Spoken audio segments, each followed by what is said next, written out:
اعوذ باللہ من الشیطان الرجیم بسم اللہ الرحمن الرحیم۔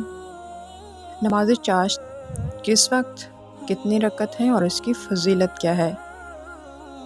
حدیث شریف میں آتا ہے کہ حضرت محمد صلی اللہ علیہ وآلہ وسلم نے فرمایا، چاشت کی نماز کم سے کم 2 رکعت اور زیادہ سے زیادہ 12 رکعت ہے۔ حضور اکرم صلی اللہ علیہ وآلہ وسلم نے فرمایا کہ جو شخص چاشت کی 2 رکعتوں کو ہمیشہ پڑھتا ہے اس کے گناہ بخش دیے جاتے ہیں، اگرچہ وہ سمندر کی جھاگ کے برابر ہوں۔ ترمذی کی حدیث ہے۔